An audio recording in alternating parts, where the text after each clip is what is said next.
ভোটের সময় প্রার্থীকে দেখতে চায় দেশের মানুষ, পিআর দাবি করে কোনো লাভ নেই বলছে বিএনপি। বিদ্যমান সংবিধানের অধীনে ভোটে অংশগ্রহণ নিয়ে সংশয় এনসিপির। সংবিধানে না থাকায় পিআর পদ্ধতি নিয়ে কিছু করার নেই কমিশনের, জানালেন সিইসি। নির্বাচন নিয়ে সরকার থেকে চাপ এলে ছাড়বেন পদ, কোনো ষড়যন্ত্রই বানচাল হবে না ভোট। ঢাকায় পৌঁছেই এনসিপি, জামায়াত ও বিএনপির সঙ্গে পাকিস্তানের উপপ্রধানমন্ত্রীর বৈঠক। নির্বাচন, বাণিজ্য, প্রতিরক্ষা ও সার্ক নিয়ে আলোচনা, উঠেছে ৭১ প্রসঙ্গ। ডাকসু নির্বাচন ঘিরে কুশল বিনিময়ে প্রার্থীরা, বট আইডি দিয়ে মত তৈরির শঙ্কা ছাত্রদলের, আচরণবিধি লঙ্ঘনের অভিযোগ শিবিরের, বাধা পেলে প্রকাশের হুঁশিয়ারি উপাচার্যের। এবং অস্ত্র ঠেকিয়ে তাণ্ডব চালিয়ে ফার্মেসিতে চাঁদাবাজি, মহাখালীর চাঞ্চল্যকর ঘটনায় মূল আসামি গ্রেফতার, বিভিন্ন দলের নাম ভাঙিয়ে সন্ত্রাসী কর্মকাণ্ড, ব্রিফিংয়ের অ্যাপ।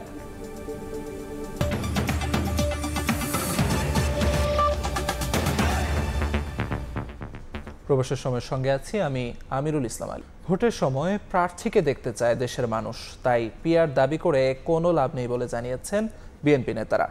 জনগণের আকাঙ্ক্ষা না বুঝলে সেই দল টিকবে না বলেও জানান তারা। বৈষম্য কমিয়ে অধিকার প্রতিষ্ঠার সময়ে উগ্রবাদ ছড়িয়ে দেওয়ার চেষ্টায় হতাশা প্রকাশ করেছেন দলটির মহাসচিব। মিছিল আর স্লোগানে মুখরিত রাজপথ।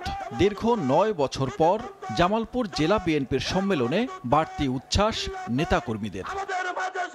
শনিবার সম্মেলন উদ্বোধন করে দলটির স্থায়ী কমিটির সদস্য ইকবাল হাসান মাহমুদ টুকু বলেন, দেশের মানুষ পিআর নয়, ভোটের সময় প্রার্থীকে দেখতে চান। যার ভোট সে দিবে, একজনকে ভোট দিবে, সেই ব্যক্তিকে চিনতে হবে, সেই ব্যক্তিকে ভোট দিবে। পিআর মানুষ খায়ও না, পরেও না, বিশ্বাস করে না। এদিকে ৫ বছর পর অনুষ্ঠিত হয় কক্সবাজারের চকরিয়া উপজেলা বিএনপির সম্মেলন। বক্তব্যে দলটির স্থায়ী কমিটির সদস্য সালাহউদ্দিন আহমেদ বলেন, পিআর পদ্ধতির দাবি করে কোনো লাভ নেই। সুষ্ঠু নির্বাচন করতে সব দলকে আলোচনায় বসার আহ্বান জানান তিনি। যে সমস্ত ভাইয়েরা, যে সমস্ত রাজনৈতিক দলেরা পিআর করে আপনারা হয়রান পেরেশান হয়ে যাচ্ছেন, আসুন আলাপ আলোচনা করি। আপনাদের কি দাবি দেওয়া আছে সে সমস্ত আমরা শুনবো এবং আমরা গণতন্ত্রকে প্রতিষ্ঠা করব। ডিআরইউতে এক সেমিনারে বিএনপির স্থায়ী কমিটির সদস্য আমির খসরু মাহমুদ চৌধুরী বলেন, শেখ হাসিনা পালিয়ে যাওয়ার পর যে দল জনগণের আকাঙ্ক্ষা ধারণ করতে পারবে না সে দল টিকবে না। শেখ হাসিনা পালিয়ে যাওয়ার পরে যে প্রত্যাশা জেগেছে, যে আকাঙ্ক্ষা জেগেছে, যে রাজনীতিবিদ এবং যে রাজনৈতিক দল সেটা বুঝতে পারবে না, ধারণ করতে পারবে না, বাংলাদেশের রাজনীতিতে আগামী দিনে তাদের জন্য কোনো জায়গা থাকবে না। জাতীয় প্রেস ক্লাবে এক আলোচনা সভায় বিএনপি মহাসচিব মির্জা ফখরুল ইসলাম আলমগীর বলেন, গত ১৫ বছরে আওয়ামী দুঃশাসনের সমাধান রাতারাতি সম্ভব নয়। বিএনপি যখন মানুষের অধিকার প্রতিষ্ঠা করতে চায়, তখন বিষয়গুলো ভিন্ন খাতে নিয়ে দেশে উগ্রবাদ ছড়িয়ে দেওয়ার চেষ্টা হচ্ছে। আমি যখন আপনার জনগণের যে বৈষম্য কমিয়ে আনতে চাই, তার আর্থিক বৈশিষ্ট্য বৈষম্য সবকে কমিয়ে আনতে চাই, তখন যদি আমি দেখি যে সম্পূর্ণ ভিন্নভাবে ভিন্ন চিন্তা করা হচ্ছে এবং সেটাকে ডাইভার্ট করার চিন্তা করছে, মানুষের চিন্তা ভাবনাগুলোকে, এবং একটা উগ্রবাদ ছড়িয়ে দেওয়ার চেষ্টা করা হচ্ছে, তখন তো হতাশা আসবেই। ব্রাহ্মণবাড়িয়া শহরে বিএনপির জনসভায় সিনিয়র যুগ্ম মহাসচিব রুহুল কবির রিজভী বলেন, কোনো চাঁদাবাজ, টেন্ডারবাজ বিএনপির সদস্য হতে পারে না।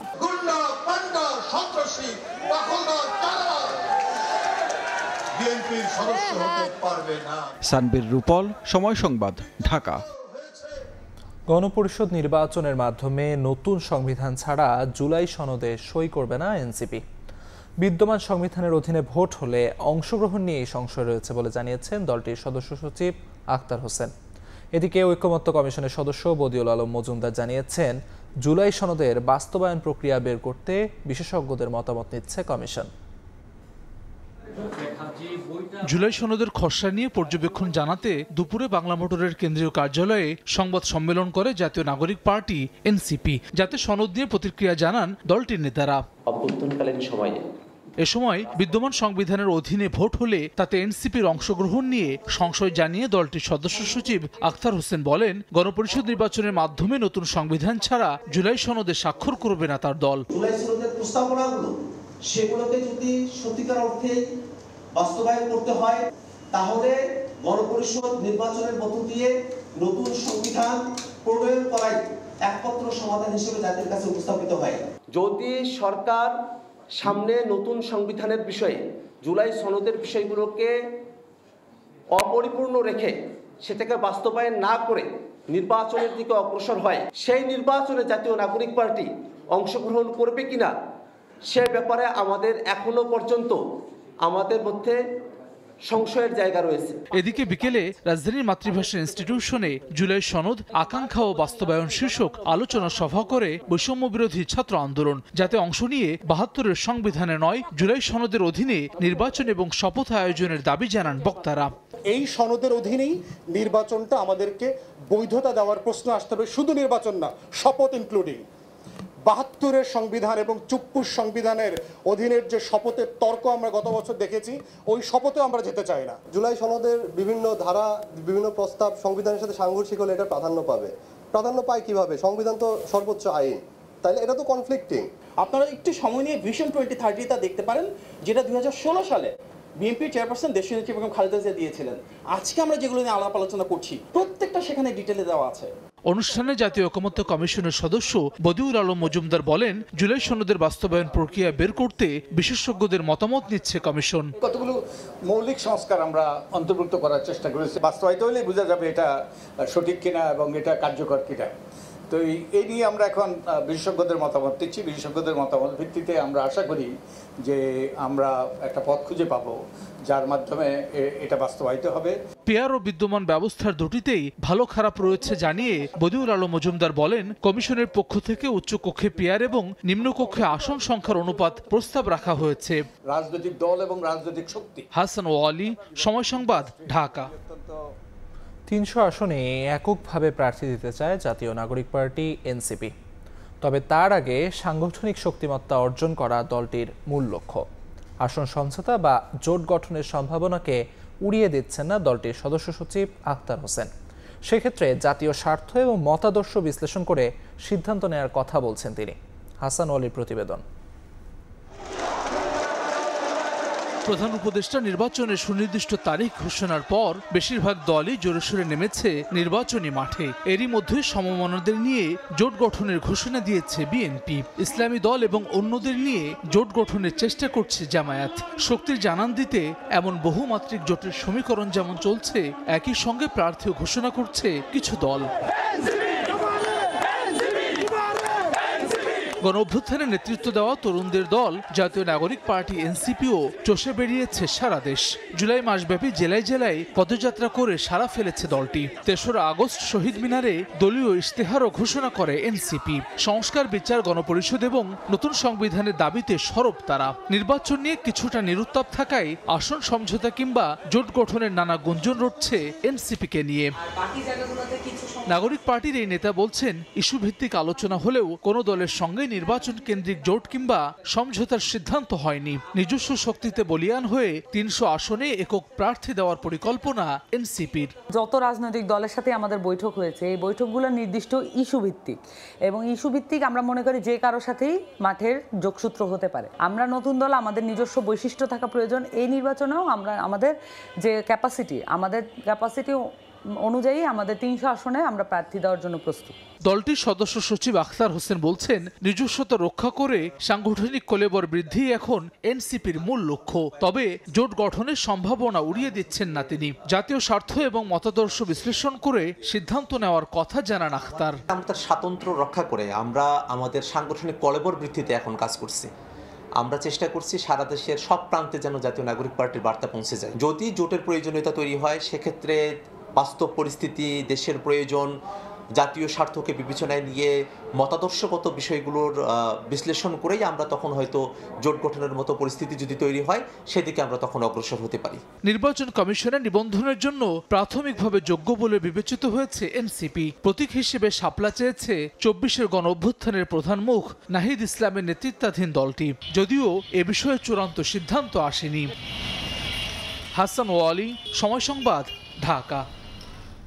সংবিধানে আনুপাতিক পদ্ধতি না থাকায় নির্বাচন কমিশন এর বাইরে যেতে পারে না বলে জানিয়েছেন সিইসি। ভোটকেন্দ্র বা ব্যালট বাক্স দখলের চেষ্টা হলে কঠোর ব্যবস্থার হুঁশিয়ারি দিয়েছেন তিনি। সরকার থেকে চাপ এলে পদত্যাগ করবেন বলেও জানান সিএসি। এদিকে স্বরাষ্ট্র উপদেষ্টা বলেছেন, জনগণ নির্বাচনমুখী হলে কোনো ষড়যন্ত্র ভোট বানচাল করতে পারবে না। প্রধান উপদেষ্টার চিঠি পেয়ে নির্বাচনের প্রস্তুতিতে ব্যস্ত কমিশন। এরই মধ্যে সঠিক সময়ে ভোট হবে কিনা তা নিয়ে রাজনৈতিক দলগুলোর মধ্যে চলছে পাল্টাপাল্টি বক্তব্য। প্রধান নির্বাচন কমিশনার জানালেন, ফেব্রুয়ারিতে রোজার আগেই নির্বাচনের জন্য জোর প্রস্তুতি চলছে। শনিবার সকালে রাজশাহী অঞ্চলের নির্বাচন কর্মকর্তাদের সঙ্গে মতবিনিময় সভায় বলেন, বিগত নির্বাচনে অনিয়মকারীদের এবার দায়িত্বে রাখা হবে না। বর্তমান সরকারের পক্ষ থেকে কোনো চাপ এলে দায়িত্বে থাকবেন না বলে সাফ জানান সিএসি। যারা ভোট কেন্দ্র দখল করার জন্য নিয়ত করে বসে আছেন, তাদের স্বপ্নভঙ্গ হবে। অত্যন্ত কঠোর অবস্থানে থাকবো। এবার দাঁত ভাঙা জবাব দিতে হবে। ভোট জালিয়াতিতে যারা জড়িত ছিল তাদেরকে তো অবশ্যই আমরা দায়িত্বে রাখবো না। যেদিন সরকার চাইবে ওনার হুকুম মতো কাজ করতে, আমাকে চেয়ারে দেখবেন না আপনারা। আনুপাতিক পদ্ধতি সংবিধানে নেই উল্লেখ করে সিএসি বলেন, বিধান পরিবর্তনের আগে এর বাইরে যেতে পারে না কমিশন। পিআর পদ্ধতি তো বিভিন্ন রাজনৈতিক দল দাবি করতেছে, এটা তো আমাদের কনস্টিটিউশনে নাই। আমরা শাসনতন্ত্র এবং আইন দ্বারা গাইডেড, এর বাইরে আমরা যেতে পারি না। এদিকে রাজধানীর মিরপুরে বিএডিসির হিমাগার পরিদর্শনকালে সাংবাদিকদের প্রশ্নের জবাবে স্বরাষ্ট্র উপদেষ্টা বলেন, জনগণ নির্বাচনমুখী হলে সামাজিক মাধ্যমে নেতিবাচক প্রচারণা কিংবা কোনো ধরনের ষড়যন্ত্রই ভোট বানচাল করতে পারবে না। নির্বাচনের আগে অবৈধ প্রায় সব অস্ত্র উদ্ধার হওয়ার আশা তার। জনগণ হলো ডিসিশন নেবে। জনগণ যেই সময় ভোটারমুখী হয়ে যাবে এবং পলিটিক্যাল পার্টিগুলো যেন ভোটারমুখী হয়ে যাবে, সেই সব দেখবেন এই সব কিছু কেউ কোনো বাধা দিতে পারবে না। ইলেকশনের আগে আমরা আশা করতেছি প্রায় অবশ্যই আমরা উদ্ধার করে ফেলব। এদিকে গাজীপুরে আনসার বাহিনীর প্রশিক্ষণ সমাপনী অনুষ্ঠানে বাহিনীর মহাপরিচালক জানান, আগামী নির্বাচনে দায়িত্ব পালনে প্রস্তুত 6.5 লাখ আনসার সদস্য। 6.5 লক্ষ আমাদের সদস্য পুরো সারা দেশব্যাপী নির্বাচনে মোতায়েনে থাকবে। শক্তিশালী সুবৃহৎ বাহিনী, যেটা কিনা প্রতিটা ভোট কেন্দ্রের নিরাপত্তায় মৌলিক কাজগুলো করবে। নিয়মিত প্রশিক্ষণের মাধ্যমে আনসার বাহিনীকে আরও দক্ষ করা হচ্ছে বলেও জানান মহাপরিচালক। প্রসূন আশিস, সময় সংবাদ, ঢাকা। সরকারি সফরে ঢাকায় পাকিস্তানের উপপ্রধানমন্ত্রী ও পররাষ্ট্রমন্ত্রী ইসহাক দার দেশটির দূতাবাসে বৈঠক করেছেন এনসিপি, জামায়াত ও বিএনপি নেতাদের সঙ্গে। সার্ক কার্যকর, আগামী নির্বাচন, প্রতিরক্ষা সহযোগিতা বিষয়ে আলোচনার পাশাপাশি উঠে এসেছে ৭১ প্রসঙ্গ।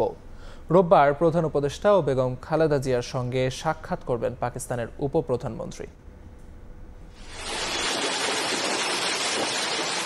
দ্বিপাক্ষিক সম্পর্কে নতুন মাত্রা যোগ করতে 2 দিনের সফরে ঢাকায় পাকিস্তানের উপপ্রধানমন্ত্রী ও পররাষ্ট্রমন্ত্রী ইসহাক দার শনিবার দুপুরে হযরত শাহজালাল আন্তর্জাতিক বিমানবন্দরে পৌঁছালে তাকে স্বাগত জানান পররাষ্ট্র সচিব।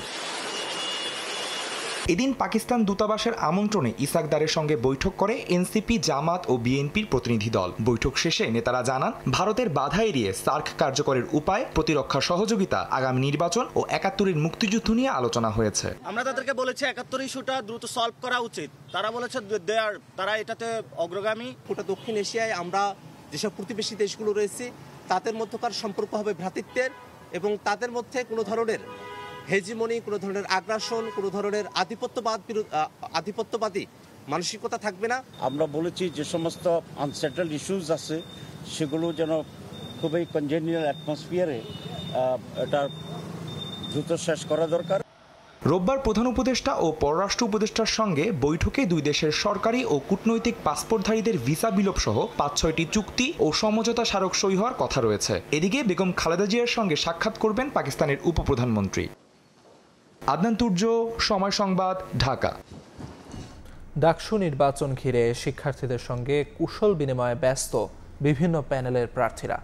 ছাত্রদল সমর্থিত ভিপি প্রার্থীর সংখ্যা বট আইডি দিয়ে সামাজিক মাধ্যমে প্রোপাগান্ডা চালিয়ে মব তৈরি করা হতে পারে। আচরণবিধি লঙ্ঘনের অভিযোগ করেছে ছাত্র শিবির প্যানেল। ভোট নিয়ে শঙ্কা জানান ডাকসু ফর চেঞ্জ প্যানেলের ভিপি প্রার্থী বিনিয়ামিন মোল্লা। বিশৃঙ্খলা সৃষ্টি করলে মাঠ ছেড়ে দেওয়ার ঘোষণা দিয়ে উপাচার্য বলেন, বাধা এলে সবকিছু প্রকাশ করে দেওয়া হবে। ঢাকা বিশ্ববিদ্যালয় কেন্দ্রীয় ছাত্র সংসদ ডাকসু নির্বাচনকে সামনে রেখে শিক্ষার্থীদের সঙ্গে কুশল বিনিময়ে ক্যাম্পাস জুড়ে সরব প্রার্থীরা। শনিবার দুপুরে অমর একুশে হলে কুশল বিনিময় করেন ছাত্রদল সমর্থিত ভিপি প্রার্থী আবিদুল ইসলাম খান। সার্বিক পরিস্থিতি নিয়ে সন্তোষ জানালেও বট আইডি দিয়ে প্রোপাগান্ডার কারণে মব তৈরির শঙ্কা তার। অনেক বট আইডি দিয়ে বিভিন্ন বক্তব্য কাট করে বিভিন্ন জায়গা থেকে নিয়ে প্রার্থীদের বিরুদ্ধে যেভাবে অপপ্রচারে লিপ্ত হচ্ছে, রাজনৈতিকভাবে মোকাবেলা করতে ব্যর্থ হয়ে এভাবে যদি চলতে থাকে লেভেল প্লেইং ফিল্ড ক্ষুণ্ণ অলরেডি হচ্ছে, সামনেও হতেই থাকবে। বিকেলে কেন্দ্রীয় গ্রন্থাগারের সামনে কুশল বিনিময় করেন ছাত্র শিবির সমর্থিত ঐক্যবদ্ধ শিক্ষার্থী জোটের ভিপি প্রার্থী সাদিক কায়েম ও জিএস পদপ্রার্থী SM ফরহাদ সহ প্যানেলের অন্য সদস্যরা। এ সময় আচরণবিধি লঙ্ঘনের অভিযোগ করেন তারা ক্রমাগত আমাদের বিরুদ্ধে প্রপাগান্ডা করছে, আমাদের বোনদের বিরুদ্ধে সাইবার বুলিং করছে। আমরা সবাইকে আহ্বান করছি, আসেন এই ধরনের কাদা ছড়ি আমরা বন্ধ করি। আমরা যারা প্রার্থীরা আছি, আমরা যদি এভাবে আচরণবিধি লঙ্ঘন করি তাহলে এর মাধ্যমে আমাদের নির্বাচনের যে উৎসবমুখর পরিবেশ তৈরি হয়েছে সেখানে একটা আচরণবিধি লঙ্ঘন হচ্ছে এবং এর মাধ্যমে শিক্ষার্থীরা এই ধরনের আচরণকে তারা পছন্দ করছে না। মধুর ক্যান্টিনে সংবাদ সম্মেলনে নির্বাচন নিয়ে শঙ্কা জানান ডাকসু ফর চেঞ্জ প্যানেলের ভিপি পদপ্রার্থী বেনিয়ামিন মোল্লা। কিছু সংকট জিয়ে রাখলাম, তোমরা এগুলো নিয়ে চিল্লাচিল্লি করবা, আন্দোলন করবা, মারামারি করবা, আর আমরা বলবো যে এই পরিস্থিতিতে ডাকসু নির্বাচন দেওয়া যাচ্ছে না, ডাকসু নির্বাচন কিছুদিন পিছিয়ে দিতে হবে, অথবা সংঘাত সহিংসতা শুরু হয়ে গেলে তাহলে ডাকসু নির্বাচন এখন এই মুহূর্তে সম্ভব না। ডাকসু নির্বাচন ঘিরে বিশৃঙ্খলা সৃষ্টি করলে মাঠ ছেড়ে দেওয়ার ঘোষণা দিয়েছেন উপাচার্য। বাধা এলে সবকিছু প্রকাশ করে দেয়া হবে। এই আয়োজনে সবাই যতক্ষণ আমার হাত ধরে থাকবেন ততক্ষণ আমি মাঠে থাকব। যেখানে আমার হাত ছেড়ে দেবেন আমি পরিষ্কার আপনাদেরকে ডেকে বলে দেব যে এই জায়গাতে আমার বাধা হচ্ছে। শনিবার পর্যন্ত 34 জন প্রার্থী তাদের প্রার্থিতা ফিরে পেতে আপিল করেছেন। ডাকসু ও হল সংসদের ভোট হবে আগামী 9 সেপ্টেম্বর। শাকির আহমেদ, সময় সংবাদ, ঢাকা। বাংলাদেশে আশ্রয় নেয়ার 8 বছর পেরোলেও এখনও একজন রোহিঙ্গাও ফিরতে পারেননি নিজ দেশে। রাখাইনের নিয়ন্ত্রণ এখন আরাকান আর্মির হাতে, যা প্রত্যাবাসনের পথ আরও কঠিন করে তুলেছে। বিশেষজ্ঞরা বলছেন, প্রত্যাবাসন নিয়ে বাংলাদেশের উচিত স্পষ্ট রোডম্যাপ তৈরি করা। মোহাম্মদ ফরাজের ক্যামেরায় বিস্তারিত জানাচ্ছেন সুজাউদ্দিন রুবেল। গুলিবিদ্ধ হয়ে পা হারান হাফেজ আহমদ। রাখাইনের শিকদার পাড়া গ্রামে সেনা অভিযানের ভয়াবহতা আজও তাড়া করে তাকে। প্রাণ বাঁচাতে স্ত্রী সন্তান নিয়ে পাড়ি জমান বাংলাদেশে, কিন্তু বেঁচে ফিরলেও গেল 8 বছরে ফেরা হয়নি স্বদেশে।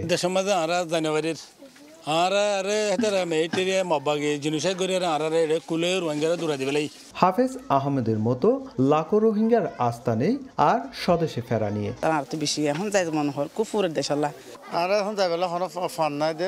মিয়ানমার 8 লাখ রোহিঙ্গার তালিকা পর্যালোচনা করে 1,80,000 রোহিঙ্গাকে ফেরত নেওয়ার জন্য উপযুক্ত বলে স্বীকার করে, কিন্তু এখন পর্যন্ত নেই বাস্তব কোনো অগ্রগতি। সেপ্টেম্বরে জাতিসংঘে, ডিসেম্বরে কাতারের দোহাতে যে আন্তর্জাতিক সম্মেলন, এবং দুটির ক্ষেত্রেই বাংলাদেশ সরকার একটা সমন্বয়ের কাজ করছে। শরণার্থী ত্রাণ ও প্রত্যাবাসন কমিশন বলছে, দিন দিন জটিল হচ্ছে প্রত্যাবাসন। শুধুমাত্র যদি এটি বাংলাদেশের হাতে থাকতো তাহলে আমরা তো 2018-19 এটা প্রত্যাবাসন হয়ে যেত। এমন প্রেক্ষাপটে আগামী 24 আগস্ট কক্সবাজারে শুরু হচ্ছে আন্তর্জাতিক রোহিঙ্গা সম্মেলন। সুজাউদ্দিন রুবেল, সময় সংবাদ, কক্সবাজার। যুক্তরাষ্ট্রের বাজারে রফতানির মাধ্যমে শক্তিশালী অর্থনীতিতে পরিণত হবে বাংলাদেশ। শুল্ক ইস্যুতে ট্রাম্প প্রশাসনের সঙ্গে দর কষাকষির বড় সুফলও মিলবে। শনিবার এ সংক্রান্ত আলোচনা সভায় এসব কথা বলেন প্রধান উপদেষ্টার প্রেস সচিব। যদিও এলডিসি গ্র্যাজুয়েশনকে সামনে রেখে যুক্তরাষ্ট্রের সঙ্গে কৌশলগত দ্বিপাক্ষিক সম্পর্ক তৈরির তাগিদ দিয়েছেন অর্থনীতিবিদরা। পাশাপাশি রফতানি আয় বাড়াতে আঞ্চলিক দেশগুলোর সঙ্গে শুল্ক বাধা দূর করার পরামর্শ তাদের। মার্কিন শুল্ক ঝড়ের পর ট্রাম্প প্রশাসনের সঙ্গে কয়েক দফার আলোচনায় বসে অন্তর্বর্তী সরকার। আরোপিত 37% শুল্ক নেমে আসে 20%। এর মাধ্যমে রপ্তানি বাজারে প্রতিযোগী দেশ চীন, ভারত, পাকিস্তান ও ভিয়েতনামের তুলনায় সুবিধাজনক অবস্থানে বাংলাদেশ। মার্কিন শুল্ক ইস্যুতে আয়োজিত গোলটেবিল বৈঠকে প্রধান উপদেষ্টার প্রেস সচিব বলেন, শুল্ক ইস্যুতে অন্তর্বর্তী সরকারকে দুর্বল আখ্যায়িত করে ঘোলা পানিতে মাছ শিকারের চেষ্টা করে অনেকে, কিন্তু দর কষাকষিতে সফল হয়েছে সরকার। ইউএসএ এক্সপোর্ট করেই সবাই রিচ হয়েছেন, সেটা জাপান বলেন, সাউথ কোরিয়া বলেন, তাইওয়ান বলেন। তা আমরাও আশা করছি সামনের দিনগুলোতে আমরা যে 20% হয়তো আমরা চেষ্টা করব এটাকে আরও কমিয়ে আনতে, এইটার মাধ্যমে বাংলাদেশের যে প্রসপ্যারিটি এটা একটা প্ল্যাটফর্ম তৈরি হলো, সামনে আমরা এই এক্সপোর্ট লেড গ্রোথের মাধ্যমে আমরাও একটা প্রসপারাস ন্যাশন হব। এলডিসি গ্র্যাজুয়েশনকে সামনে রেখে যুক্তরাষ্ট্রের সঙ্গে কৌশলী হওয়ার পরামর্শ দিয়েছেন অর্থনীতিবিদরা, তাগিদ দিয়েছেন আঞ্চলিক অশুল্ক বাধা দূর করারও। নাইকি হোক, অ্যাডিডাস হোক, বা আমি বলি অ্যাপল হোক বা স্যামসাং হোক, তারা বাংলাদেশে যদি বিনিয়োগ করে তারা সবার আগে দেখবে যে ইউএস এর সাথে তোমার what is your tariff rate. আমরা একটা ট্রানজিশনাল ফ্লুইডিটির মধ্যে আছি যে এইটা কোন দিকে শেপ করবে, অর্থাৎ যে নতুন যে ভূ অর্থনৈতিক অর্ডারটা তৈরি হচ্ছে সেইখানে বাংলাদেশ আসলে কিভাবে উপস্থাপন করবে। সামাজিক ও রাজনৈতিক স্থিতিশীলতা না ফিরলে বিদেশি বিনিয়োগ আকর্ষণ করা কঠিন হবে বলেও মত দেন বিশেষজ্ঞরা। চেঞ্জ করার বিষয় আসছে। MS আরেফিন, সময় সংবাদ, ঢাকা।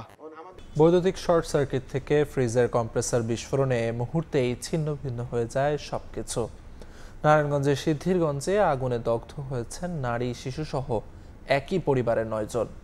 জাতীয় বার্ন ও প্লাস্টিক সার্জারি ইনস্টিটিউটে ভর্তি বেশিরভাগেরই অবস্থা আশঙ্কাজনক বলে জানিয়েছেন চিকিৎসক। ঘরে ছড়িয়ে ছিটিয়ে পড়ে আছে পোড়া জিনিসপত্র। দগ্ধ হয়ে হাসপাতালের বেডে কাতরাচ্ছেন একই পরিবারের 9 জন। শনিবার ভোররাত 4টার আগে নারায়ণগঞ্জের সিদ্ধিরগঞ্জের এই বাসায় বিকট শব্দে বিস্ফোরণ হয়। মুহূর্তেই ছিন্ন ভিন্ন হয়ে যায় সবকিছু। স্থানীয়রা প্রথমে গ্যাস লাইনের লিকেজ থেকে আগুনের ধারণা করলেও পরীক্ষা নিরীক্ষা করে ফায়ার সার্ভিস জানায় বৈদ্যুতিক শর্ট সার্কিট থেকে ফ্রিজের কম্প্রেসার বিস্ফোরণ হয়ে দুর্ঘটনা ঘটে। বিকট একটা শব্দ হয়েছে, মানে বিল্ডিং ভেঙে বলে যেরকম একটা শব্দ, এরকম একটা শব্দ হয়েছে। আগুন লাগার পরে তো পুড়ে গেছে, শরীরে চামড়া শুদ্ধ খুঁয়ে গেছে, এখন তো ধরার মতন কোনো ইয়া নাই। ফ্রিজটা ছিল সরাসরি কানেকশন বিদ্যুতের, ফ্রিজটাই ভিতরে আগুনটা ছিল, আর কোনো জায়গায় আগুনটা ছড়া নেই, ওই একটা জায়গায় ছিল। তা আমরা আগুনটা নির্বাপন করি, পরে দেখি ওখানে কোনো গ্যাসের কোনো আলামত নাই, ফ্রিজের যে কম্প্রেসার মেশিনটা ছিল ওইটা বাস্ট হয়েছে। এই ঘটনায় নারী শিশু সহ যৌথ পরিবারের 9 জনকে জাতীয় বার্ন ও প্লাস্টিক সার্জারি ইনস্টিটিউটে ভর্তি করা হয়। তাদের বেশিরভাগের অবস্থা আশঙ্কাজনক বলে জানিয়েছেন চিকিৎসক। আল্লাহর কাছে আল্লাহ, তুমি আমার বুঝা করে বুঝিয়ে করে বাবা করে তুমি সুস্থ করে দাও আল্লাহ। দেখলাম আর কি যে আসলে অনেক অবস্থা খারাপ আর কি, আল্লাহ তাআলা যদি মাফ করে। পার্সোনালি পড়া আছে 3 জনের এভিডেন্স, বাকিদের কি অবস্থা আমরা জানি না, পরবর্তীতে হয়তো খারাপ হতেও পারে। আমি আমাদের ভাষ্যমতো 8 জনের অবস্থায় সংকটাপন্ন। দগ্ধ 9 জনের মধ্যে 6 জনকে স্থানান্তর করা হয়েছে HDU-তে। সময় সংবাদ, নারায়ণগঞ্জ। এদিকে দিনাজপুরে গ্যাস সিলিন্ডার লিকেজ থেকে বিস্ফোরণে 3 জন দগ্ধ হয়েছেন। শনিবার সকালে শহরের গোলাবাগ এলাকার একটি বাসায় রান্নার কাজে ব্যবহৃত সিলিন্ডার থেকে গ্যাস লিকেজ হয়ে হঠাৎ আগুন ধরে যায়। এতে ঘরে থাকা 3 জন দগ্ধ হন। খবর পেয়ে ফায়ার সার্ভিস কর্মীরা ঘটনাস্থলে পৌঁছে আগুন নিয়ন্ত্রণে আনেন। দগ্ধদের উদ্ধার করে দিনাজপুর মেডিকেলে পাঠানো হয়। মাইলস্টোন স্কুল অ্যান্ড কলেজে বিমান বাহিনীর যুদ্ধ বিমান বিধ্বস্তের ঘটনায় দগ্ধ আরও এক শিক্ষার্থী চিকিৎসাধীন অবস্থায় মারা গেছে। এ নিয়ে মৃতের সংখ্যা বেড়ে দাঁড়ালো 36 জনে। শনিবার সকাল 7:55 জাতীয় বার্ন ও প্লাস্টিক সার্জারি ইনস্টিটিউটে চিকিৎসাধীন অবস্থায় 15 বছর বয়সী তাসনিয়ার মৃত্যু হয়। 33 দিন ধরে নিবিড় পরিচর্যা কেন্দ্রে চিকিৎসাধীন থাকা শিশুটির শরীরের 35% দগ্ধ ছিল। তার গ্রামের বাড়ি ফরিদপুরের মধুখালীতে। আগামী 26 আগস্টের মধ্যে সিলেটের সাদা পাথর এলাকার লুট হওয়া পাথর নিজ উদ্যোগে ফেরত দিয়ে যাওয়ার নির্দেশ দিয়েছেন নবনিযুক্ত জেলা প্রশাসক সারোয়ার আলম। এ সময় তিনি জানান, নির্ধারিত তারিখের মধ্যে পাথর ফেরত না দিলে কঠোর আইনি ব্যবস্থা নেবে জেলা প্রশাসন। নতুন জেলা প্রশাসক হিসেবে দায়িত্ব নেয়ার পরই শনিবার এই ঘোষণা দেন তিনি। পরে দিনব্যাপী মাইকিং করে বিভিন্ন এলাকায় প্রচারণা চালানো হয়। এক্ষেত্রে স্থানীয় জনপ্রতিনিধিকেও দায়িত্বশীল মনোভাবে দেখতে চান তিনি।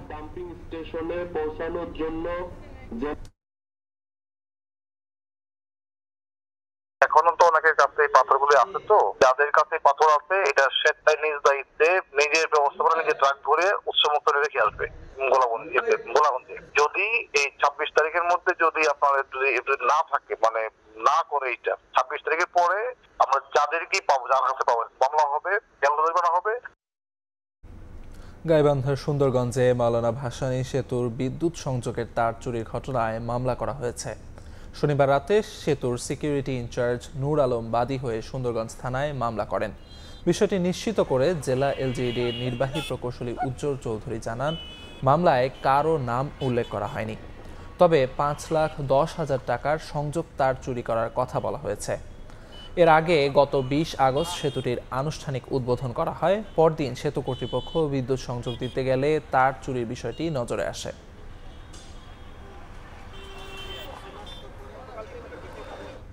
গাজীপুরের কোনাবাড়িতে কুপিয়ে ও ককটেল বিস্ফোরণ করে বিকাশ ব্যবসায়ীর কাছ থেকে লক্ষাধিক টাকা ও মোবাইল ফোন ছিনিয়ে নিয়েছে দুর্বৃত্তরা। শনিবার রাত 10টার দিকে মহানগরীর কোনাবাড়ি বাইমাইল সাইনবোর্ড এলাকায় এ ঘটনা ঘটে। পুলিশ জানায়, দোকান বন্ধ করে হাজি মার্কেট থেকে বাসায় যাওয়ার উদ্দেশ্যে ব্যবসায়ী আমিনুল ইসলাম বের হলে হঠাৎই একটি সাদা প্রাইভেট কার থেকে 2 যুবক বেরিয়ে চাপাতি দিয়ে তাকে কোপ দেয়। এ সময় তার সঙ্গে থাকা ব্যাগ থেকে 2.5 লাখ টাকা ও বিকাশের কাজে ব্যবহৃত 5টি মোবাইল ফোন ছিনিয়ে নেয়। পরে একটি ককটেল বিস্ফোরণ ঘটিয়ে আতঙ্ক সৃষ্টি করে পালিয়ে যায় তারা। জড়িতদের শনাক্তে অভিযান চালাচ্ছে পুলিশ।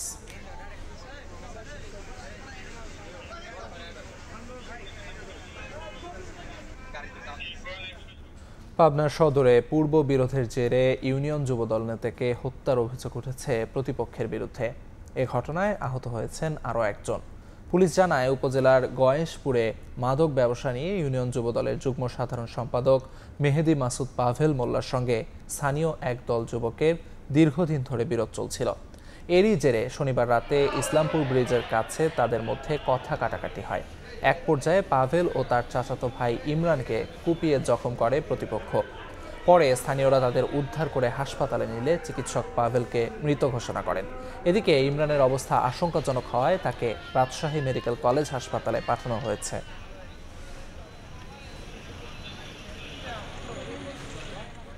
প্রচণ্ড ঢেউয়ের তোড়ে ডুবল নৌকা। সুনামগঞ্জে হাওড়ে নৌকা ডুবিতে নারী সহ 2 জন নিখোঁজ হয়েছেন। 3 জনকে জীবিত উদ্ধার করা হয়েছে। মোংলায় বালখেট থেকে পড়ে এক নাবিক নিখোঁজ হয়েছেন। খুলনায় নিখোঁজের 36 ঘন্টা পর নদী থেকে যুবকের মরদেহ উদ্ধার করা হয়েছে। কুয়াকাটায় সাগরে মিলল একজনের লাশ। প্রচণ্ড ঢেউয়ের তোড়ে ডুবল নৌকা। শনিবার দুপুরে ছোট ইঞ্জিন চালিত নৌকায় করে সুনামগঞ্জের ধর্মপাশার কান্দাপাড়া থেকে মহেশপুর গ্রামে যাচ্ছিলেন 5 যাত্রী। হাওড়ে ঢেউয়ের তোড়ে ডুবে যায় নৌকাটি। এ সময় মাছ ধরা জেলেও 3 যাত্রীকে উদ্ধার করতে পারলেও নুসরাত আক্তার ও শামসুদ্দিন নামে 2 জন নিখোঁজ হন। এ ঘটনায় আহত বাবুল মিয়া নামে একজনকে চিকিৎসার জন্য ময়মনসিংহ মেডিকেলে পাঠানো হয়। বাগেরহাটের মোংলা বন্দরের 5 নম্বর জেটিতে নোঙর করা পণ্য বোঝাই বালখেট এমভি শোভা থেকে পশুর নদীতে পড়ে নিখোঁজ হন লস্কর রমজান হোসেন রাব্বি। তাৎক্ষণিক তার সন্ধানে অভিযান শুরু করে বন্দর কর্তৃপক্ষ, কোস্টগার্ড, নৌবাহিনী ও ফায়ার সার্ভিস। এদিকে খুলনায় ট্রলারডুবির ঘটনায় নিখোঁজের 36 ঘন্টা পর পশুর নদীর পানখালীর বরণপাড়া এলাকা থেকে আকাশ সরকারের ভাসমান মরদেহ উদ্ধার করে নৌ পুলিশ। পটুয়াখালীর কুয়াকাটা সৈকতের 0 পয়েন্ট থেকে পূর্ব দিকে গঙ্গামতি এলাকা থেকে অজ্ঞাত এক ব্যক্তির মরদেহ উদ্ধার করা হয়েছে। খাদিজা স্বপ্না, সময় সংবাদ। ডেঙ্গুতে আরও 4 জনের মৃত্যু হয়েছে। আক্রান্ত হয়ে হাসপাতালে ভর্তি হয়েছেন 247 জন। এবছর প্রাণ গেল 114 জনের। শনিবার স্বাস্থ্য অধিদপ্তরের বিজ্ঞপ্তিতে আরও বলা হয়, গত 24 ঘন্টায় হাসপাতাল থেকে ছাড়পত্র পেয়েছেন 226 ডেঙ্গু রোগী।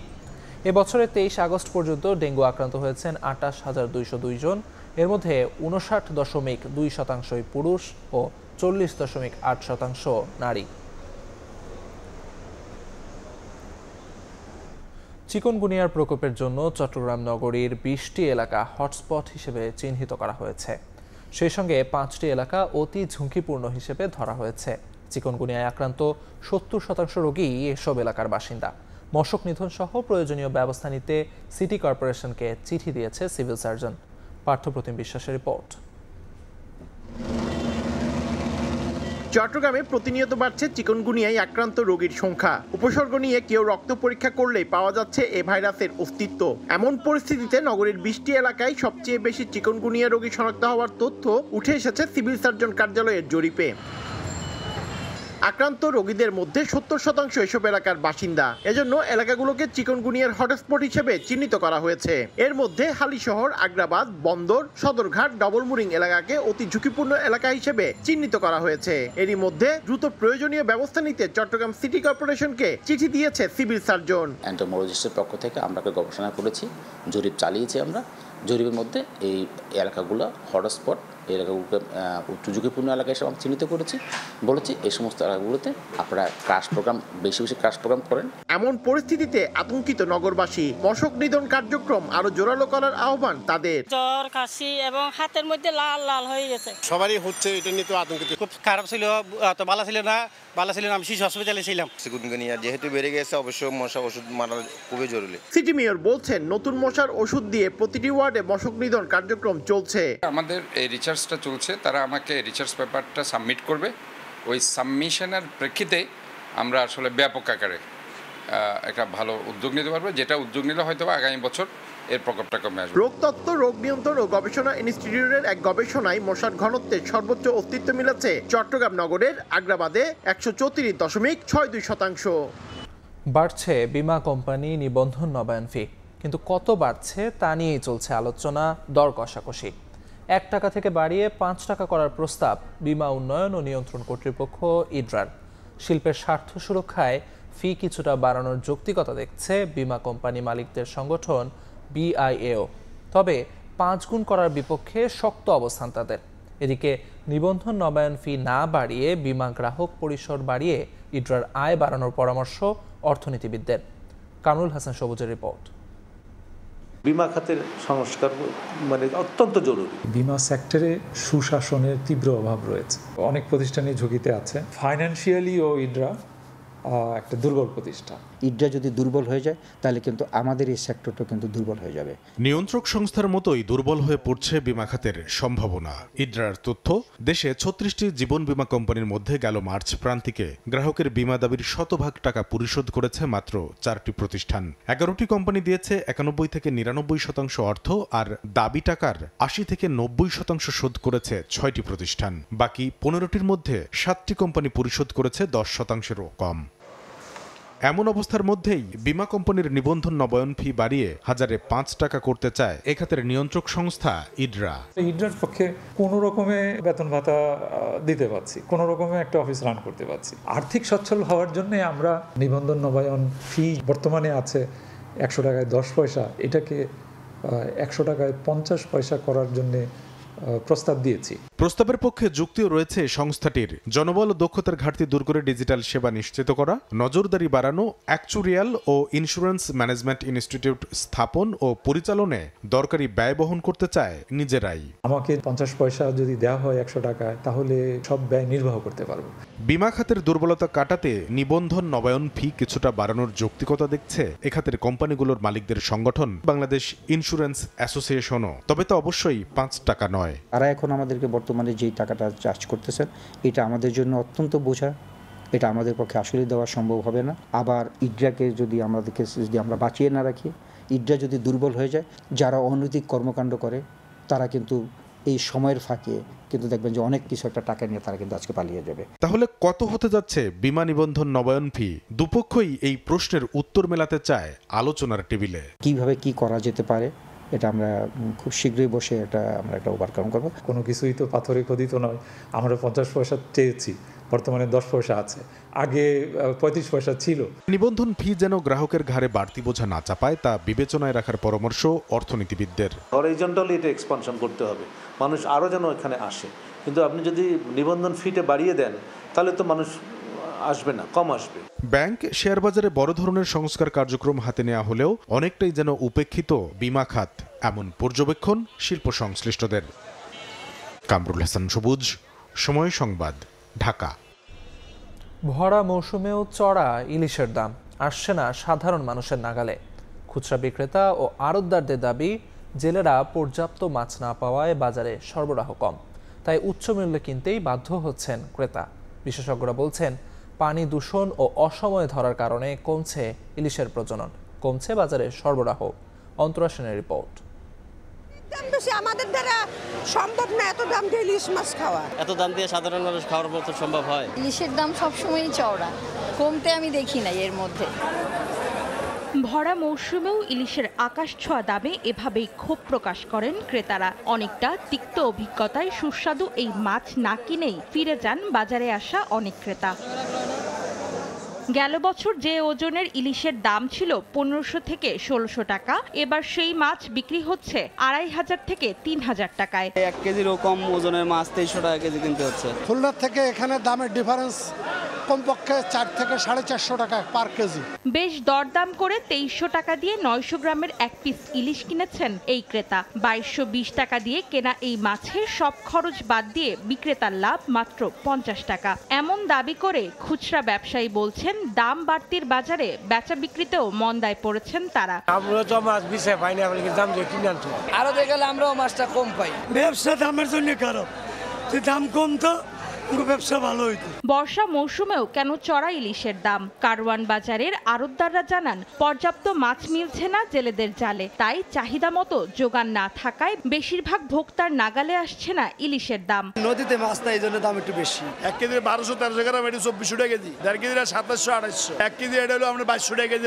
অরিজিনালটা নদীরটা পাইকারি, সব পাইকারি। নদীতে না থাকলে পাবে করতে গিয়ে আমাকে যখন অভিযানটা দেয় ওই টাইমে মন করে 12 তলার মাছ ধরে নিয়ে যায়। আমরা তো লক্ষ লক্ষ কোটি কোটি টাকা দাদন দিয়েছি, মাছ পাইতেছি না।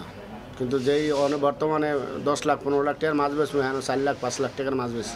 বিশেষজ্ঞরা বলছেন একদিকে দূষণ, অন্যদিকে ইলিশ ধরার সঠিক সময় নির্ধারণে ভুলের কারণেই কমছে রূপালী এই মাছের প্রজনন। তাই প্রত্যাশা মতো ধরা পড়ছে না জেলেদের জালে, বাজারে কমছে না দাম। পানি দূষণ হচ্ছে, পাশাপাশি হচ্ছে উষ্ণ মৌসুমে নদীগুলোতে, উজানের নদীগুলোতে পানির পরিমাণ কম, ফিশ ব্যারিং পিরিয়ডেও মাছ ধরার সুযোগ থেকে যাচ্ছে। এই কারণগুলোই হচ্ছে ওদের প্রজননের জন্য একটা বড় প্রতিবন্ধকতা।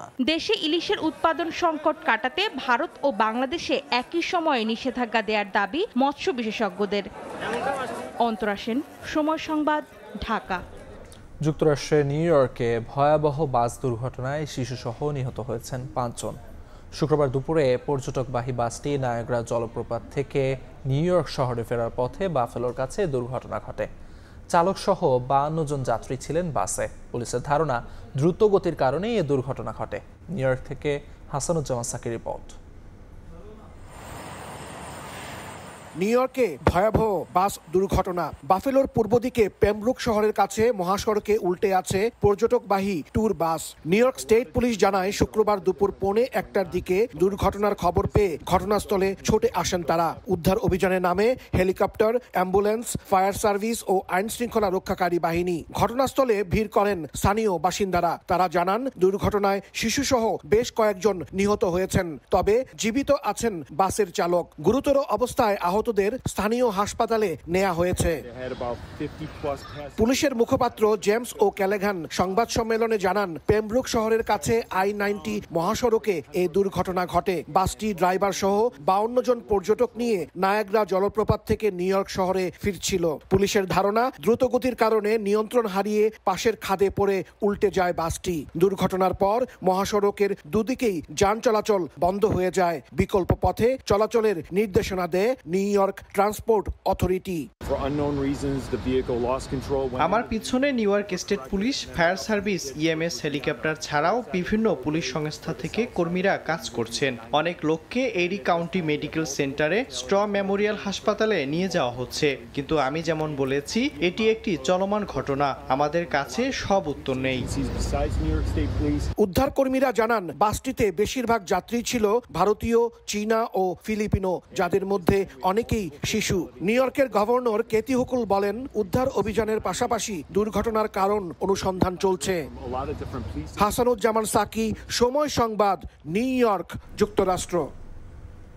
ইতালির প্রধানমন্ত্রী জর্জিয়া মেলোনির বাংলাদেশ সফর স্থগিত হওয়ায় হতাশ ইতালি প্রবাসী হাজার হাজার বাংলাদেশি। অবৈধদের বৈধতা লাভ, ভিসা সমস্যার সমাধান এবং বাংলাদেশের সঙ্গে ইতালির সম্পর্ক উন্নয়নের স্বপ্ন দেখছিলেন প্রবাসীরা। শেষ মুহূর্তে সফর স্থগিত হওয়ায় হতাশ তারা। বিস্তারিত ইতালি প্রতিনিধি মাকসুদ রহমানের তথ্যচিত্র রিপোর্ট।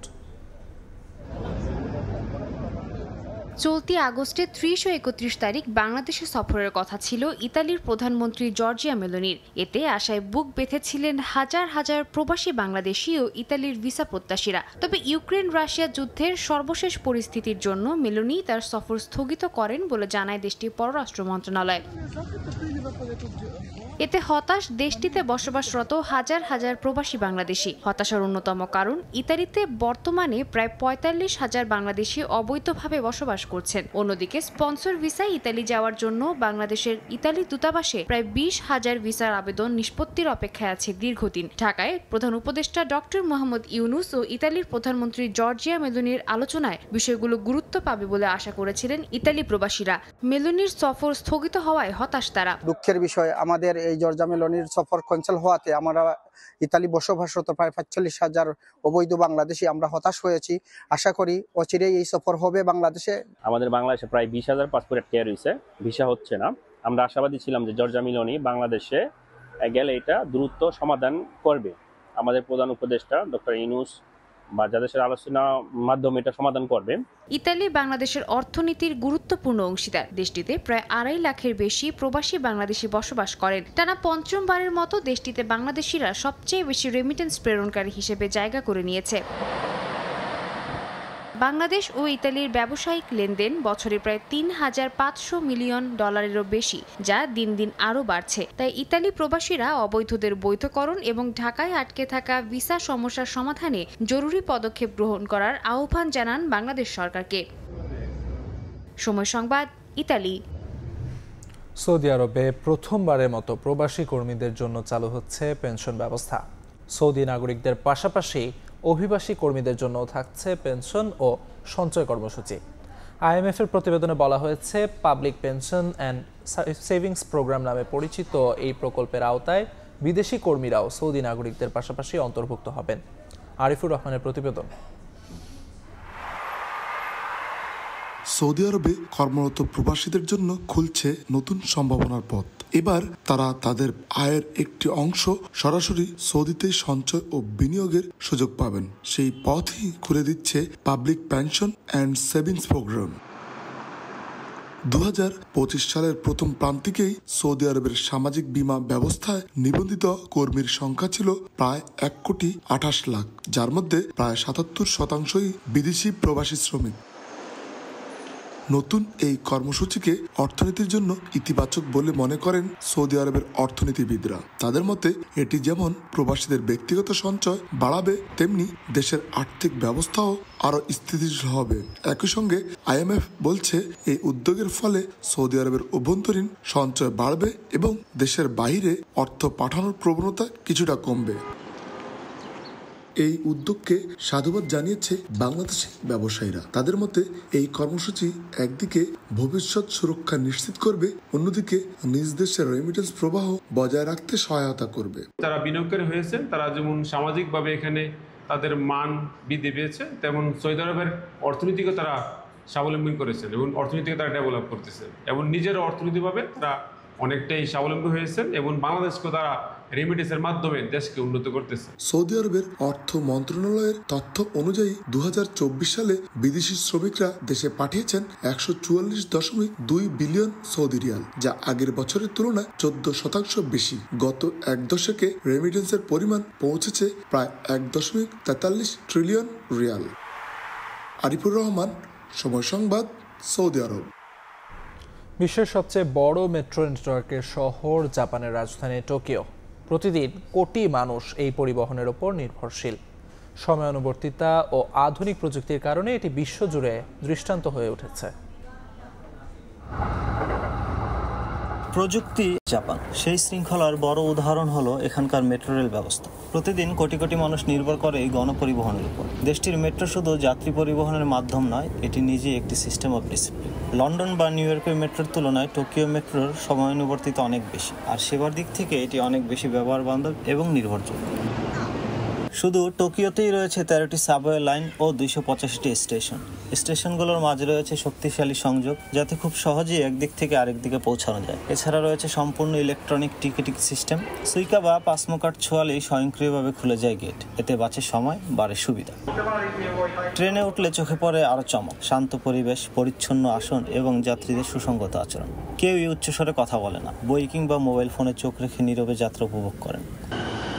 প্রতিদিন অবিরাম চলমান এই নেটওয়ার্ক শুধু মানুষের যাতায়াত সহজই করেনি, জাপানের অর্থনৈতিক কর্মকাণ্ড কর্মব্যস্ত নগর জীবনে এনেছে নতুন গতি। মোহাম্মদ শাকিল মাহমুদ, সময় সংবাদ, জাপান। দেখছেন প্রবাসের সময়। প্রথম পছন্দ নয় এশিয়া কাপের স্কোয়াডে নুরুল হাসান সোহান ও সাইফ হাসানের জায়গা হয়েছে বিকল্প হিসেবে। আর টিম কম্বিনেশনের কারণে বাদ পড়েছেন শান্ত ও মিরাজ, জানিয়েছেন বিসিবির প্রধান নির্বাচক গাজী আশরাফ হোসেন লিপু।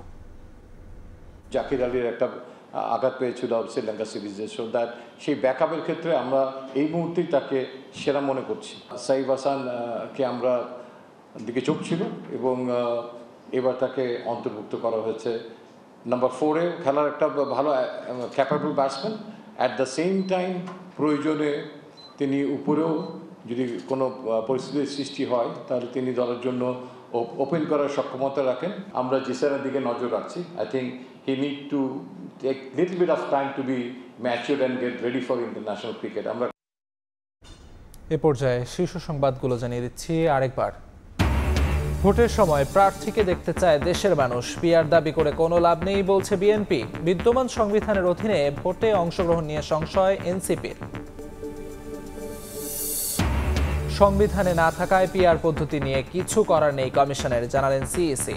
নির্বাচন নিয়ে সরকার থেকে চাপ এলে ছাড়বেন পদ, কোনো ষড়যন্ত্রে বানচাল হবে না ভোট। এবং ঢাকায় পৌঁছেই এনসিপি, জামায়াত ও বিএনপির সঙ্গে পাকিস্তানের উপপ্রধানমন্ত্রীর বৈঠক। নির্বাচন, বাণিজ্য, প্রতিরক্ষা ও সার্ক নিয়ে আলোচনা, উঠেছে ৭১ প্রসঙ্গ।